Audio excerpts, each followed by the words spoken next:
Salut! Je vous retrouve après des belles vacances. Je suis allée en croisière et tout ça. Et moi, j'avais le goût de faire quelque chose de spécial en cette journée du 28 janvier où bébé Eva a maintenant 1 mois. Alors, je vous offre de partager des petites choses avec vous. Je pense qu'il pourrait peut-être vous aider dans votre quotidien de la vie de tous les jours. J'avais le goût de vous montrer, moi, mes 2 petits bébés, là, c'était quoi à la maison? Donc, on a Oli ici, c'était des petits caniches-toys. Et puis, lui, c'est Pompon. Donc, on en a 2. Oli, c'est la maman de Pompon. Bah! Fait qu'on a tous vécu ça l'année dernière, là. Hein? Ils ont partagé ça ensemble. Fait que nous autres, c'est nos petits bébés de la maison. Et je les laisse aller, puis je continue avec vous tout de suite. Premièrement, je voulais vous dire merci beaucoup du fond du cœur pour l'accueil que vous m'avez fait chez vous. Alors, merci à Virginie pour tout le temps que tu as pris dans ta chambre à tenir le chien. Je me revenais à la maison en voiture, puis je me disais, oh my God! Vraiment, ça a été long pour elle et je me sens que j'y ai pas assez dit merci, j'y ai pas assez dit comment j'étais reconnaissante pour ça. Alors, je voulais te le redire. Merci beaucoup. Merci à toi, David, pour ta générosité, puis tu as ouvert ton cœur. J'ai vraiment passé un moment agréable avec toi pour cette entrevue-là et pour moi, ça a été vraiment touchant que tu m'accordes ce temps-là, puis que tu ouvres ton cœur, que tu parles de toutes sortes de choses. Moi, j'ai vraiment eu du plaisir avec toi. Et puis, je voulais te redire merci beaucoup. Et je voulais vous dire, j'ai été en pensée avec vous tellement à tous les jours. Je faisais le montage de la vidéo. Je pensais beaucoup à vous. Alors, on n'a pas eu la chance de se reparler. Mais pour moi, là, vous avez fait partie de mon quotidien pendant plusieurs jours. Alors, on se retrouve ici, là, le 28 janvier, bébé Eva a 1 mois. Et c'est vraiment avec tout mon cœur que je pouvais pas aller là. Cet élan-là qui est à l'intérieur de moi, j'avais le goût de partager des choses avec vous. Et là, je sais, là, j'ai beaucoup de jasettes, j'ai beaucoup de choses que j'ai le goût de vous dire. Je crois que je vais essayer de faire ça en bouts séparés parce que sinon, vous allez être assis devant votre écran pendant trop longtemps. Puis je sais, quand on est des parents bien occupés, bien actifs, avec un jeune bébé, on n'a pas tout ce temps-là. Alors, je me permets d'essayer de vous commencer par le début, en tout cas, vous partager des petites choses. Et puis, c'est vraiment avec mon cœur que je vous envoie ça. En fait, pour moi, c'était comme un petit cadeau de naissance pour bébé Eva. Donc, c'est ce que j'avais le goût de vous offrir à vous deux.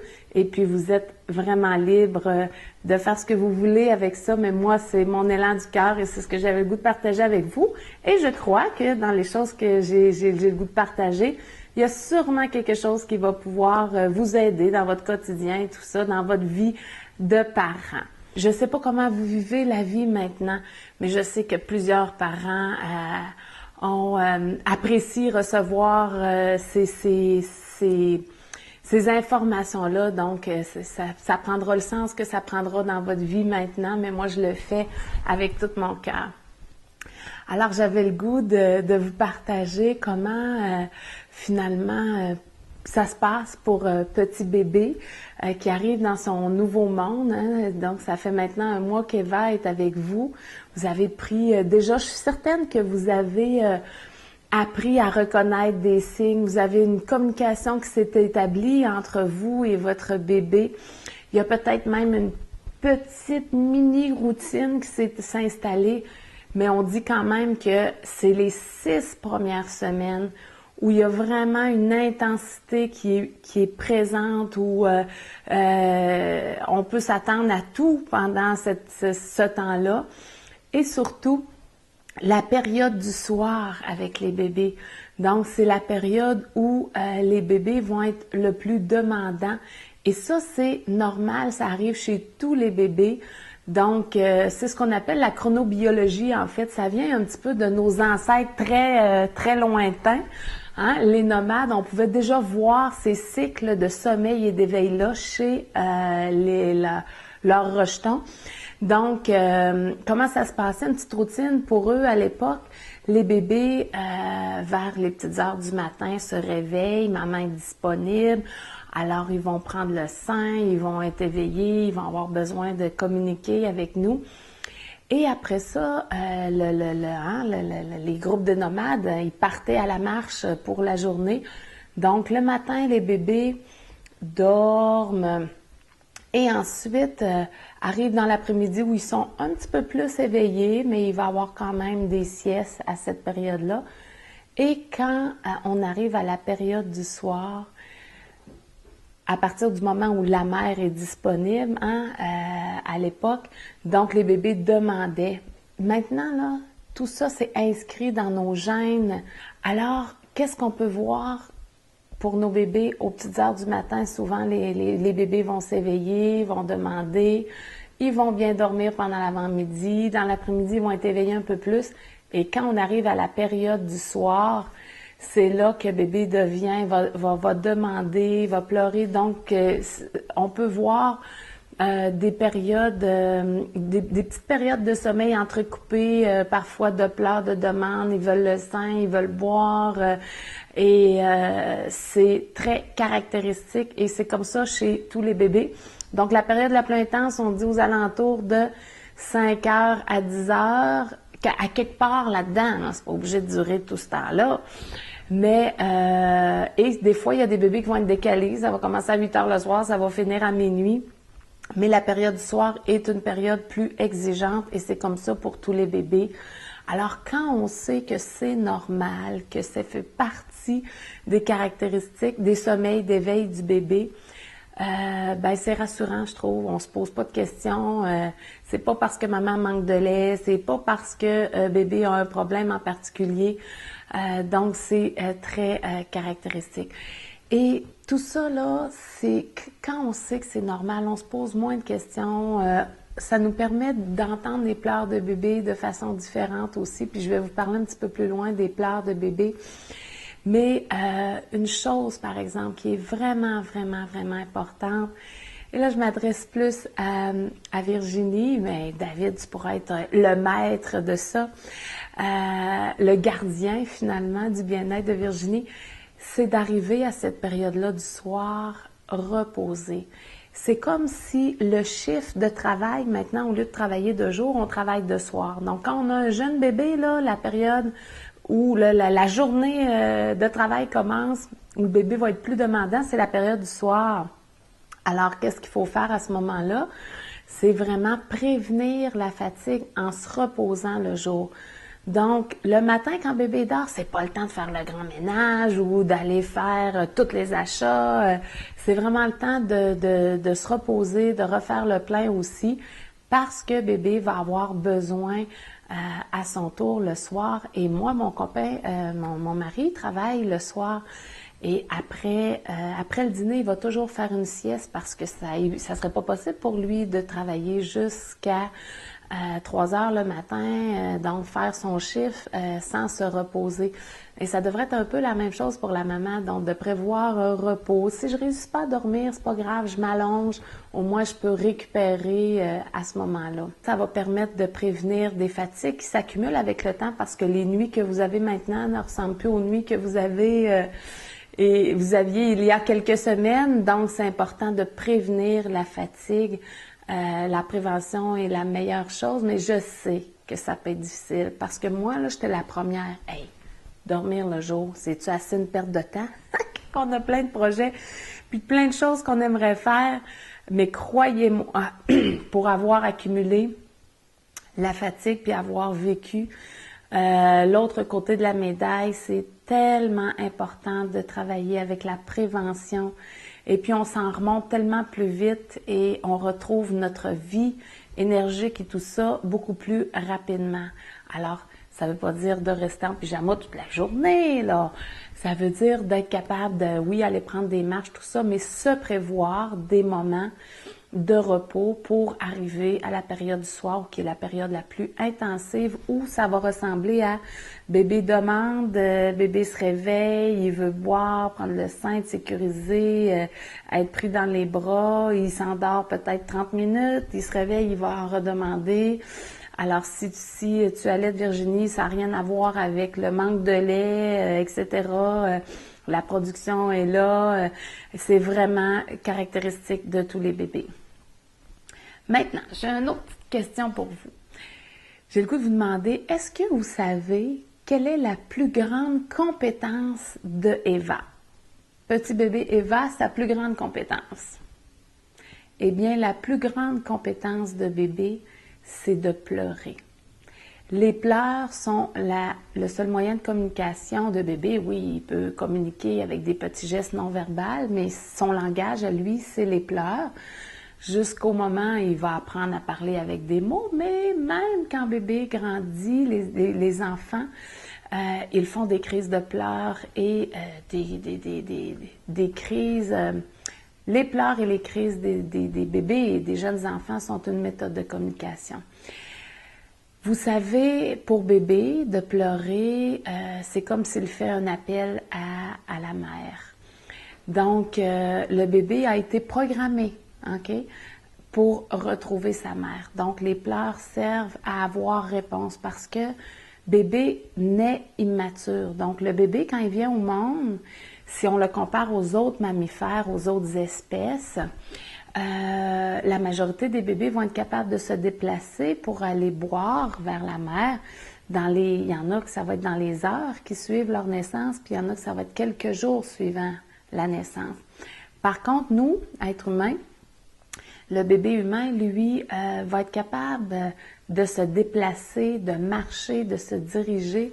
Aux alentours de l'âge de 9 mois, il va être capable d'amener les aliments à sa bouche, il va être très autonome par rapport à ça, puis il va avoir commencé à marcher à quatre pattes, puis à aller se promener un petit peu partout. Et c'est le moment où le bébé va devenir il va être moins dépendant de ses parents. Mais imaginez le petit bébé qui est couché, qui pleure pour demander qu'on prenne soin de lui. Le bébé humain est tellement dépendant que s'il n'y a personne qui répond, si personne bouge, lui, c'est la mort qui l'attend, okay? Si on va jusqu'au bout de la réflexion.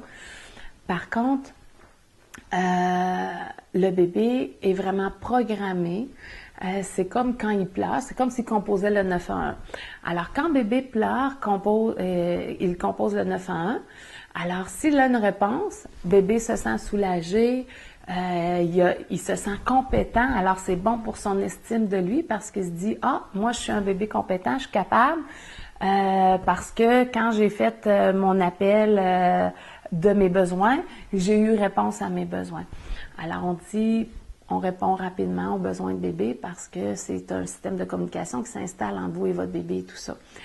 Et le bébé qui compose 911 puis qui n'a pas de réponse à son appel, donc il pleure, il n'y a pas de réponse. Lui, il ne sait pas quand est-ce qu'il va avoir une réponse. Donc, il ne sait pas si ça va être dans 2 minutes, si ça va être dans 1 heure, ou dans 3 heures, ou dans une journée. Donc, si on laisse aller. Et le bébé, pour lui, il devient en état de stress. Donc, il devient en mode survie. Son rythme cardiaque va s'accélérer, sa respiration va être abaissée, sa température, tout ça pour le garder en vie. Alors, il devient dans un mode survie et à ce moment-là, l'énergie du bébé s'en va seulement pour rester en vie. Ce qui veut dire que c'est comme si ça fige ou ça paralyse le développement du bébé. Donc, quand bébé est en état de stress, quand il pleure, il est en état de stress, il va sécréter des hormones et il ne pourra pas se concentrer pour grandir, pour croître, pour évoluer. Alors, c'est tellement important d'être là pour répondre aux besoins de bébé. Donc, quand vous répondez, moi je suis certaine que vous êtes des parents à l'écoute et tout ça, mais moi je trouvais que quand on entend ces choses-là, ça rassure parfois. Et ce que j'ai le goût d'aller, jusqu'où j'ai le goût d'aller, c'est vous dire que par rapport aux pleurs de bébé, les bébés, ok, les pleurs de bébé sont le moyen par lequel les bébés se réparent de tout ce qu'ils ont vécu dans leur journée. Alors, c'est vraiment au niveau biochimique. Prenez-vous, là, quand vous êtes, des fois on est stressé, il arrive des événements, etc. Quand on pleure, comment on se sent après? on se sent soulagé, ça fait du bien. Il y a comme un apaisement à cause des hormones qu'on va sécréter quand on pleure, tout ça, qui va se créer dans le corps. Alors, bébé, là, il vient avec un kit pour se réparer. Alors, exemple, si on a été en visite ou on a eu beaucoup de visites, exemple, la journée du baptême, il y a plein de choses comme ça qui peuvent faire que bébé, il s'est fait garder, des petites choses comme ça. Il y a eu plusieurs personnes le pris dans les bras. Ça peut arriver que bébé ait accumulé des stress, des petits stress de la vie de bébé.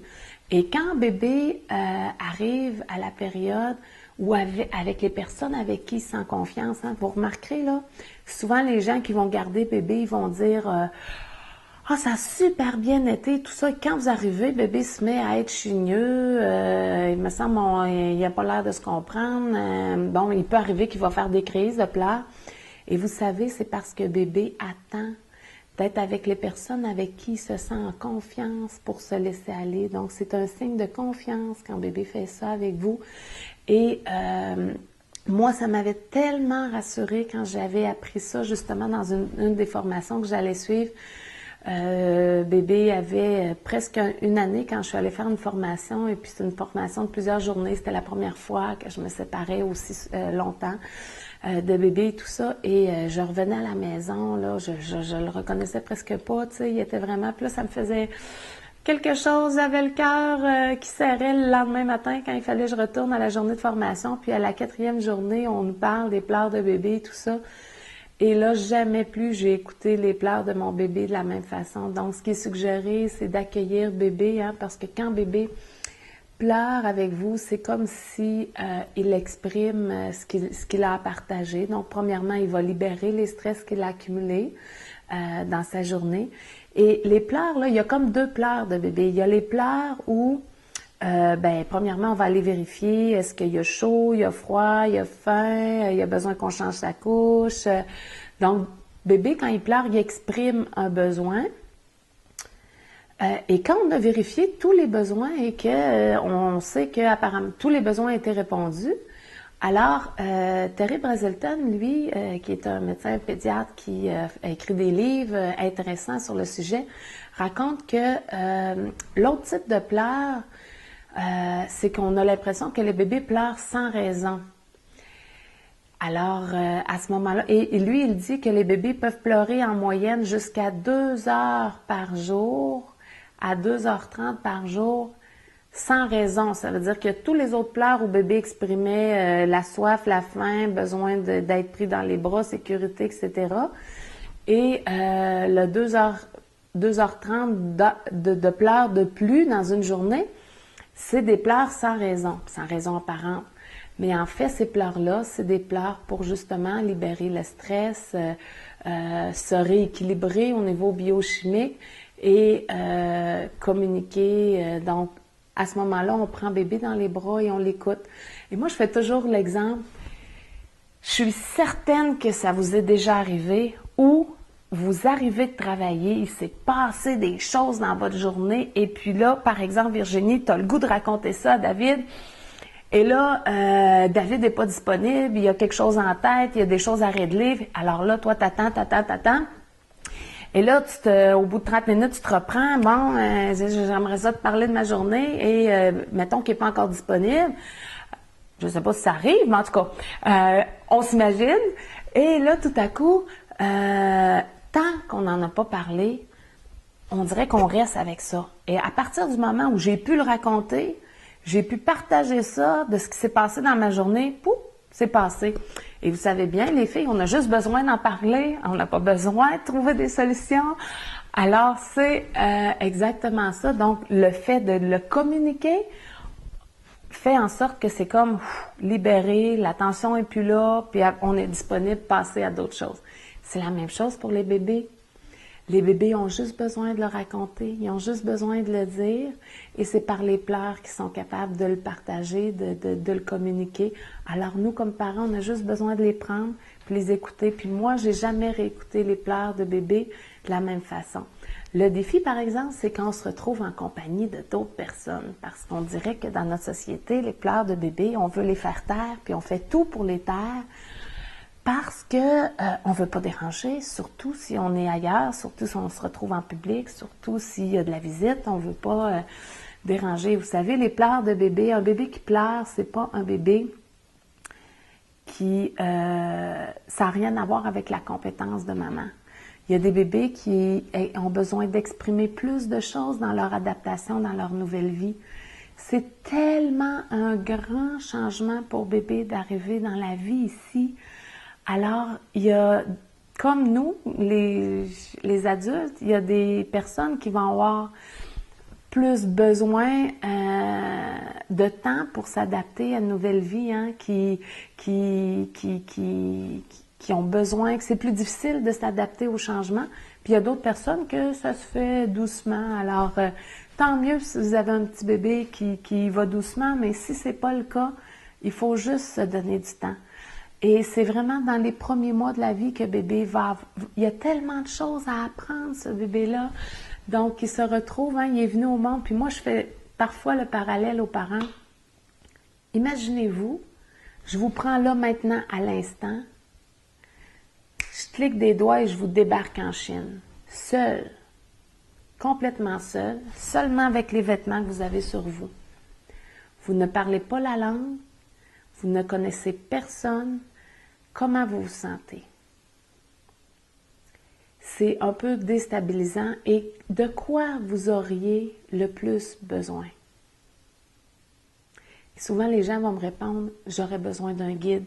Premièrement, quelqu'un qui parle la langue, qui pourrait me comprendre, qui est capable de faire un peu le traducteur.